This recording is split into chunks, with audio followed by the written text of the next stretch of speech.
Hello दोस्तों, स्वागत है आपका हमारे यूट्यूब चैनल में। अब हम लोग देखते हैं परिमेय संख्या। परिमेय संख्या दोस्तों, परिमेय संख्या को हम लोग रेशनल नंबर भी बोलते हैं। Rational number. तो सबसे पहले हम लोग रेशनल नंबर यानी परिमेय संख्या का परिभाषा देखते हैं, फिर महत्वपूर्ण प्रश्न देखेंगे। और परिभाषा है, यदि कोई संख्या यदि कोई संख्या p बटे q के रूप में हो, p बटे q के रूप में हो तथा तथा q is not equal to 0 हो और वे पूर्णांक संख्या हो तो उसे उसे परिमेय संख्या कहते हैं। जैसे हम लोग एग्जाम्पल देखते हैं, 5, 5/8, 9/2, -3/2, -4, 2 इत्यादि। तो दोस्तों, जैसा परिमेय संख्या का मैंने यहाँ परिभाषा लिखा है, यदि कोई संख्या p बटे q के रूप में हो तथा q 0 के बराबर नहीं हो और वे पूर्णांक संख्या हो तो उसे परिमेय संख्या कहते हैं। और मैं आपको पहले ही बता चुका हूँ कि जो पूर्णांक संख्या होता है यह धनात्मक और ऋणात्मक दोनों हो सकता है। जैसे मैंने यहाँ एग्जाम्पल में धनात्मक और ऋणात्मक दोनों संख्या लिया है। अब जैसे ये 5 है तो इसको हम लोग 5/1 भी लिख सकते हैं, यानी ये संख्या p बटे q के रूप में है।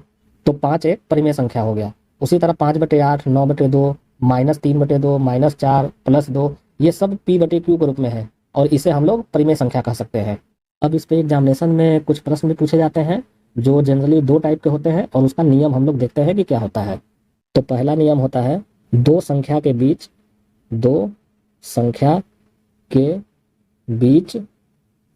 अनंत परिमेय संख्या होती है तथा ठीक मध्य वाली संख्या इसके लिए फॉर्मूला क्या हो जाएगा, a + b/2। तो पहला नियम हो गया, दो संख्या के बीच अनंत परिमेय संख्या होती है और दो संख्या के ठीक मध्य वाली संख्या निकालना हो तो दोनों संख्याओं को जोड़ के 2 से भाग दे देंगे। जैसे क्वेश्चन हम लोग देखते हैं, 5/8 तथा 3/5 के ठीक मध्य कौन सा परिमेय संख्या होगा। तो दोस्तों, इसका हम लोग सॉल्यूशन देखते हैं। अब क्वेश्चन है, 5/8 तथा 3/5 के ठीक मध्य कौन सा परिमेय संख्या होगा। और अभी मैंने आपको बताया कि ठीक मध्य वाली संख्या निकालने के लिए दो संख्याओं को जोड़ करके उनमें 2 से भाग दे देना है तो ठीक मध्य वाली संख्या निकल जाएगी। तो 5/8 और 3/5 के ठीक मध्य वाली संख्या क्या हो जाएगी, इन दोनों को जोड़ करके 2 से हम लोग भाग दे देंगे। तो ठीक मध्य वाली संख्या हो जाएगी 5/8 + 3/5/2 और 5 और 8 का एलसीएम हो जाएगा 40। तो ये हो जाएगा 8×5 = 40 यानी 5×5 = 25 + 5×8 = 40 यानी 8×3 = 24/2। और हर को हम लोग पलट देंगे तो ये हो जाएगा 49/40 × 2 बराबर 49/80 और यही हो जाएगा आंसर। तो दोस्तों, जब भी दो संख्या के ठीक मध्य वाली परिमेय संख्या निकालना होगा तो दोनों संख्या को जोड़ करके हम लोग 2 से भाग दे देंगे और उसको सॉल्व कर देंगे तो जो परिणाम प्राप्त होगा वही आंसर हो जाएगा। अब हम लोग दूसरा नियम देखते हैं जो एग्जामिनेशन दृष्टिकोण से बहुत ही महत्वपूर्ण है और इस पर बहुत क्वेश्चन एग्जामिनेशन में पूछे जाते हैं। तो दूसरा नियम क्या हो जाएगा, ए और बी के बीच n परिमेय संख्या रखा जाए तो पीवा परिमेय संख्या ये हो जाएगा a + ब्रैकेट में b - a × p बटे में n + 1। तो दोस्तों, जब भी दो संख्या यानी a और b के बीच जब n परिमेय संख्या को रखा जाए तो जो पीवा परिमेय संख्या होगा वह a + b - a × p बटे n + 1 होगा। जैसे क्वेश्चन हम लोग देखते हैं, 5 एवं 8 के बीच 18 परिमेय संख्या को रखा जाता है तो तीसरा परिमेय संख्या तीसरा परिमेय संख्या ज्ञात कीजिए, ज्ञात कीजिए। तो दोस्तों इसका हम लोग सोल्यूशन देखते हैं। अब क्वेश्चन है 5 एवं 8 के बीच 18 परिमेय संख्या को रखा जाता है, तो तीसरा परिमेय संख्या बताना है कि कितना होगा। और अभी मैंने आपको बताया कि जब ए और बी के बीच n परिमेय संख्या को रखा जाए तो जो पीवा परिमेय संख्या होगा वह a plus b minus a into p बटे में n प्लस 1 होगा। तो a और b के बीच n परिमेय संख्या रखा जा रहा है, और यहाँ पर क्या है कि 5 और 8 के बीच 18 परिमेय संख्या रखा जा रहा है, यानी a का मान 5 हो जाएगा, b का मान 8 हो जाएगा और n का मान 18 हो जाएगा। अब ये पूछा जा रहा है कि तीसरा परिमेय संख्या कितना होगा।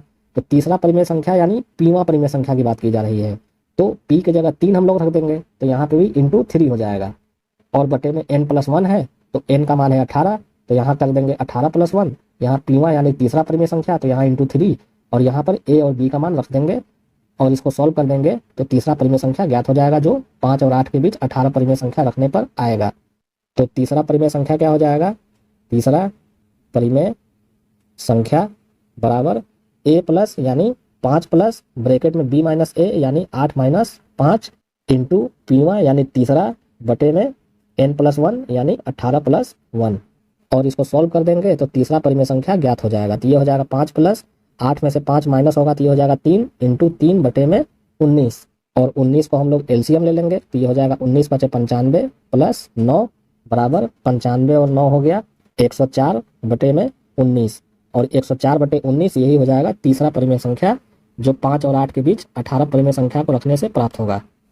तो दोस्तों जब भी दो संख्या के बीच n परिमेय संख्या को रखा जाए और ये पूछा जाए कि पीवा परिमेय संख्या कितना होगा, जैसे यहाँ 5 और 8 के बीच 18 परिमेय संख्या रखी जा रही है और पूछा जा रहा है कि तीसरा परिमेय संख्या कितना होगा, तो तीसरा परिमेय संख्या के लिए हम लोग a plus b minus a into p बटे में n प्लस 1 वाला फार्मूला लगाएंगे, जहाँ a का मान 5 हो जाएगा और b का मान 8 हो जाएगा, और इसको सॉल्व करके जो यहाँ परिणाम आएगा वही आंसर हो जाएगा। अब दोस्तों हम लोग देखते हैं काल्पनिक संख्या, और काल्पनिक संख्या से पहले मैं एक चीज़ नोट करके लिख दूं, जो 22/7 होता है वह एक परिमेय संख्या होता है, यानी 22/7 एक परिमेय संख्या है, लेकिन जो पाई है वह एक अपरिमेय संख्या है, अपरिमेय संख्या है, इसे आपको याद रखना है। अब हम लोग देखते हैं काल्पनिक संख्या। काल्पनिक संख्या इसे हम लोग इमेजिनरी नंबर भी कहते हैं, इमेजिनरी नंबर। तो दोस्तों काल्पनिक संख्या का सबसे पहले हम लोग परिभाषा देखते हैं, फिर प्रश्न देखेंगे। तो परिभाषा क्या हो जाएगा, यदि कोई ऋणात्मक संख्या वर्गमूल के रूप में हो, वर्गमूल के रूप में हो तो उसे काल्पनिक संख्या कहते हैं। जैसे मान लीजिए कोई ऋणात्मक संख्या है -9 और यह वर्गमूल के रूप में है तो यह एक काल्पनिक संख्या हो जाएगी। उसी तरह मान लीजिए कोई ऋणात्मक संख्या है -3 और यह वर्गमूल के रूप में है तो यह एक काल्पनिक संख्या है। उसी तरह मान लीजिए कोई ऋणात्मक संख्या है -4 और यह वर्गमूल के रूप में है तो यह एक काल्पनिक संख्या हो जाएगी। इसी तरह और भी उदाहरण हो सकते हैं। अब इसी उदाहरण में जैसे मान लीजिए √-9 है और इसका मान बताना है कि कितना होगा, तो इसका सॉल्यूशन क्या हो जाएगा। अब √-9 को हम लोग √9 इंटू √-1 भी लिख सकते हैं, और √9 का मान हो जाएगा 3 और √-1 का मान हो जाएगा i, तो √-9 का जो मान होगा वह 3i हो जाएगा।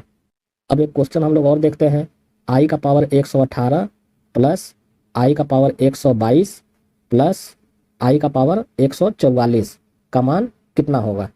तो दोस्तों इस क्वेश्चन को सॉल्व करने से पहले मैं इसका कुछ नियम होता है जो नोट करके लिख देता हूँ।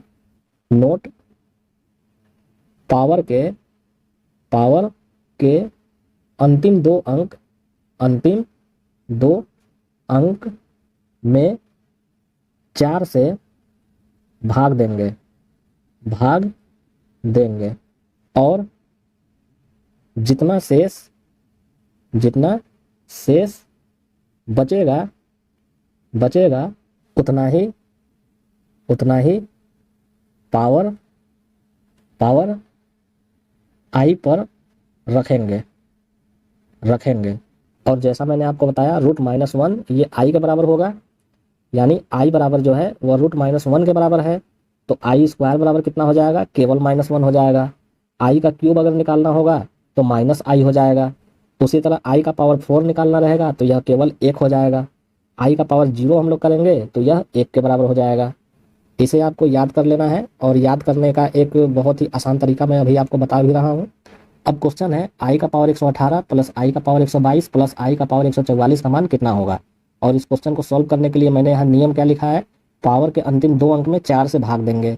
तो पावर का अंतिम 2 अंक क्या हो जाएगा, जैसे यहाँ आई का पावर 118 है तो पावर का अंतिम 2 अंक हो जाएगा 18। उसी तरह यहाँ आई का पावर 122 है तो पावर का अंतिम 2 अंक हो जाएगा 22। उसी तरह यहाँ आई का पावर 144 है तो पावर का अंतिम 2 अंक हो जाएगा 44। तो जो पावर का अंतिम 2 अंक है उसी में 4 से भाग देना है। तो जब 18 में यानी अंतिम 2 अंक में 4 से भाग देंगे तो शेष मिलेगा 2। यहाँ पर 22 में 4 से भाग देंगे तो शेष मिलेगा 2। और यहाँ पर 44 में जब हम लोग 4 से भाग देंगे तो शेष मिलेगा 0। और जितना शेष प्राप्त होगा उतना ही पावर आई पर हम लोगों को रख देना है। तो अब जैसे यहाँ आई का पावर 118 है तो अब ये आई का पावर 2 बन जाएगा, क्योंकि 18 में जब हम लोग 4 से भाग देंगे तो शेष मिलेगा 2। तो उसी शेष को आई के ऊपर रख देना है, तो ये आई स्क्वायर हो जाएगा। उसी तरह यहाँ 22 में जब हम लोग 4 से भाग देंगे तो शेष मिलेगा 2, और उस शेष को आई के ऊपर रख देंगे तो ये हो जाएगा आई का स्क्वायर। उसी तरह यहाँ 44 में जब हम लोग 4 से भाग देंगे तो शेष मिलेगा 0, और आई के ऊपर हम लोग शेष 0 को रख देंगे तो ये हो जाएगा आई का पावर 0। और अभी मैंने आपको बताया कि केवल आई के लिए जो मान होगा वह रूट माइनस वन होगा। आई स्क्वायर के लिए हो जाएगा ये केवल -1 हो जाएगा। आई क्यूब के लिए माइनस आई हो जाएगा। और ये याद कैसे करना है, तो जैसे आई क्यूब है तो इसको हम लोग आई स्क्वायर इंटू आई लिख सकते हैं। तो आई स्क्वायर का मान हो गया -1 और आई का मान हो गया रूट -1। तो -1 के लिए तो हो गया माइनस, और रूट -1 के लिए हो गया आई। तो ये हो गया आई क्यूब का मतलब माइनस आई। उसी तरह आई का पावर 4 है तो आई का पावर 4 को हम लोग आई स्क्वायर इंटू आई स्क्वायर लिख सकते हैं। तो जब -1 का स्क्वायर हम लोग करेंगे तो ये +1 हो जाएगा। और आपको पता ही है कि जब किसी भी वैल्यू का पावर 0 होता है तो उसका मान 1 हो जाता है। तो आई का पावर 0 का मान 1 हो जाएगा। तो अब यहाँ पर सभी पावर में जब हम लोग 4 से भाग देंगे तो जो शेष मिलेगा उसको हम लोग आई के ऊपर रखते हैं। तो आई का पावर 118 के लिए हो जाएगा आई स्क्वायर, प्लस आई का पावर 122 के लिए हो जाएगा आई स्क्वायर, प्लस आई का पावर 144 के लिए हो जाएगा आई का पावर 0। अब आई स्क्वायर का मान हो जाएगा -1, यहाँ भी हो जाएगा -1, और आई का पावर 0 के लिए मान हो जाएगा +1, और 1 से 1 कैंसिल हो गया तो परिणाम मिला -1, और यही हो जाएगा आंसर। तो दोस्तों इस टाइप का क्वेश्चन जब भी एग्जामिनेशन में पूछे तो आई के ऊपर जितना भी पावर रहेगा उसके अंतिम 2 अंक में 4 से भाग दे करके जो शेषफल मिलेगा उसको आई के ऊपर लिख लेना है। जैसे 18 अंतिम 2 अंक है, इसमें 4 से भाग दिया गया तो शेषफल मिला 2, तो ये आई का पावर 118 ये आई स्क्वायर बन जाएगा। उसी तरह यहाँ आई का पावर 122 है तो 22 में 4 से भाग देंगे तो शेषफल मिलेगा 2, और उसको हम लोग यहाँ आई के ऊपर रख लेंगे तो ये भी आई स्क्वायर बन जाएगा। और यहाँ आई का पावर 144 है, अंतिम 2 अंक में 4 से भाग देंगे तो शेषफल मिलेगा 0, उसको हम लोगों को आई के पावर के रूप में रख लेना है। अब यहाँ पर चार्ट के अनुसार आई स्क्वायर का मान -1 है तो यहाँ -1, यहाँ भी -1, और आई का पावर 0 का मान यहाँ पे 1 है तो उसको हम लोग यहाँ 1 रख देंगे। -1 और +1 कैंसिल हो जाएगा तो जो -1 मिलेगा वही इनका आंसर हो जाएगा। तो दोस्तों आज हम लोगों ने काल्पनिक संख्या पर आधारित प्रश्न देखा, और परिमेय संख्या के अंतर्गत जब ए और बी के बीच n परिमेय संख्या होता है उस पर आधारित प्रश्न देखा कि पीवा परिमेय संख्या कैसे निकाला जाता है। और जब दो संख्या के बीच कोई अनंत परिमेय संख्या होती है तो ठीक बीच वाली संख्या कैसे निकाला जाता है उसको हम लोगों ने देखा।